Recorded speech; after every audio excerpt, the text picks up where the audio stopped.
इस वीडियो में डिस्कस करते हैं what are the 5 major factors जिनके बेसिस पे वीज़ा ऑफिसर आइदर अप्रूव्स और rejects your student visa application.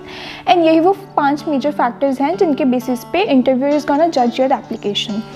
So hi everyone, welcome back. My name is Divya. If you're a student visa applicant, this video is for you.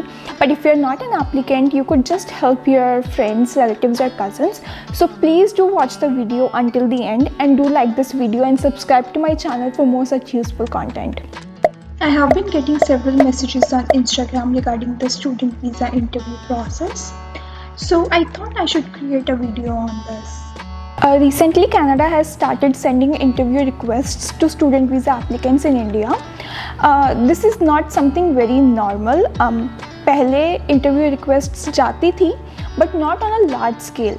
But अभी recently बहुत requests जाने लग गई हैं students को, especially for those who are in India. तो इसकी वजह से people are little scared because किसी को कुछ एग्जैक्ट आइडिया नहीं है कि इंटरव्यूज़ में क्या क्या पूछा जाता है एंड कैसे वो प्रिपेयर करें।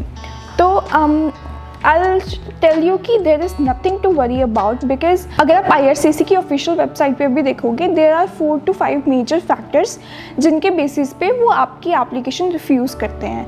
तो यही वो फैक्टर्स हैं जो आपको ध्यान में रखने हैं while you are preparing for your application।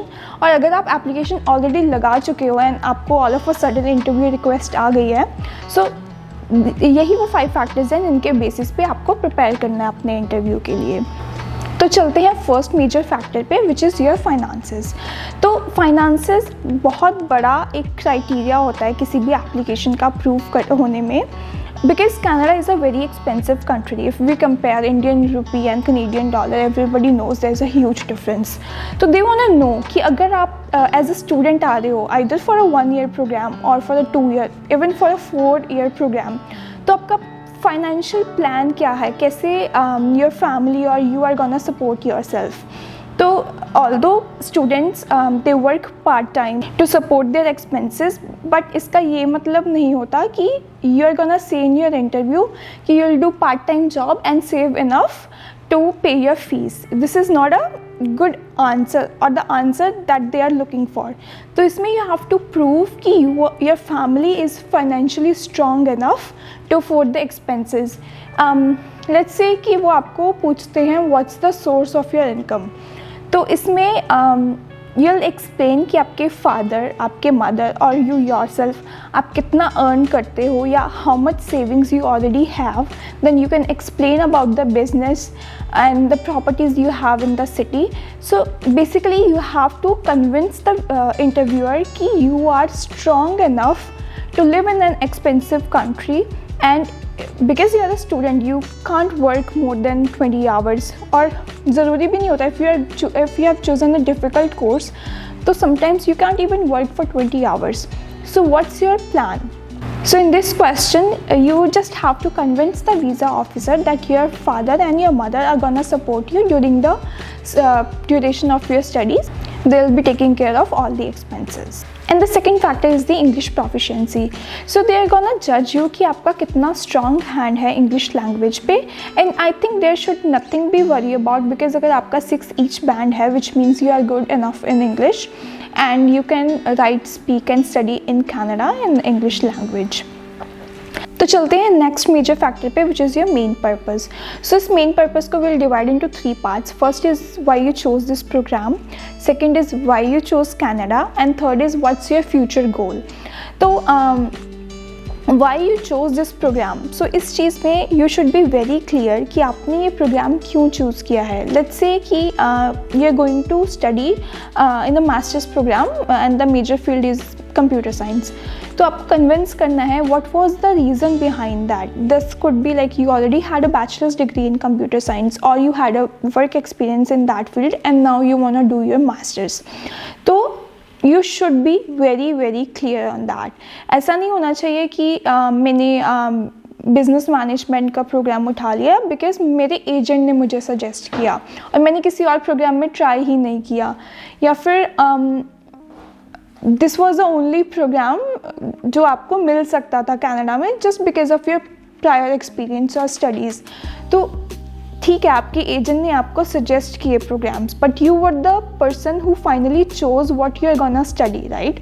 तो आपको उनको बताना है कि आपको क्यों इंटरेस्ट है इस प्रोग्राम में एंड आपने क्यों ये प्रोग्राम चूज़ किया, इसका करिकुलम क्या है and what is the major thing that you are most interested in. Okay, and the second factor comes is why Canada. So you have chosen this program, that's okay, the visa officer is convinced. Now why you are not doing this program in any other country, be it the US, UK, Australia or your own country? तो आपने Canada क्यों choose किया? तो इसमें ये नहीं कि आपको कनाडा की तारीफ़ करनी है, you have to explain कि how this program from a Canadian college or a university is going to help you. And the third part in this factor is what's your future goal. So you have to explain how your Canadian degree or a diploma is going to help in your career and how this is bringing one step closer to your dreams. And इसी के साथ linked है the fourth major factor which is leaving Canada after studies. तो इसमें again you have to convince the interviewer कि you will go back to your own country once your Canadian education finishes. तो you don't have to explain about your purpose of getting the work permit or permanent residency in Canada. The only thing that visa officer sees in your application is you have strong home ties. And जैसे ही आपकी education ख़त्म हो जाती है, your goal is not to settle in Canada but to go back to your country and work towards the future goal that you have. And the fifth very important factor is your SOP, Statement of Purpose. So I have seen many students जिनको idea भी नहीं होता कि उनके SOP में क्या लिखा गया है because their agent or their consultant prepares the SOP for them. तो अगर तो आपकी एप्लीकेशन ऑलरेडी सबमिटेड है, there is nothing you can do about the SOP, but आप अपने कंसल्टेंट से अपनी एप्लीकेशन की कॉपी लीजिए and read what they have written in your SOP. तो यू शुड बी क्लियर कि क्या क्या फैक्टर्स मेंशन करे गए हैं आपके SOP में. And while you are in the interview आप कुछ ऐसा नहीं बोल दो कि जो कि आपके SOP से बिल्कुल भी मैच नहीं करता. But if you are a new candidate जिसने अभी अपनी एप्लीकेशन सबमिट नहीं करी है, आई वुड से कि अपने SOP पे खुद काम कीजिए instead of getting the SOP written by your agent. आप फॉर श्योर उनकी हेल्प ले सकते हो but you should be knowing very well कि उसमें क्या चीज़ें मेंशन करी गई हैं. So while you are preparing for your interview आप अपना SOP अच्छे से देख लो. ये नहीं कि आपको वो लाइन्स याद करनी है एंड एज इट इज़ अपने इंटरव्यू में बोलनी है, but you should just remember the key factors कि आपकी अपनी परसेंटेज वगैरह कितनी लिखी या आपने अपना फ्यूचर गोल उसमें क्या लिखा था, अपने अपना फैमिली का बिजनेस क्या बताया था. तो कुछ भी ऐसा ना हो जो आपके SOP के साथ मैच ना करे. So if you have got the visa interview, I think you should consider yourself lucky because straightway refusal से better है कि आपको एक opportunity मिली है to represent your application and there is nothing to worry about. Just उन factors का ध्यान रखिए कि एक visa officer और एक interviewer क्या देखना चाहता है आपकी application में. तो आपका जब भी interview हो जाए do share your experience in the comments so that बाकी लोगों को भी idea हो जाए and everyone could get benefited from this. So if you're planning to come to Canada or you have your application in progress, do watch my video on how to get a job within 1 week of landing in Canada. And if you have any questions regarding job, visa interview, or if you need any help in IELTS, do let me know. Reach me out on Instagram and I'll be more than happy to help you all. I hope this video was informational and useful to you. So please do subscribe to my channel so you get notified as soon as I post a new video. And if you are already a subscriber, thank you so much for your support and love. This means a lot to me.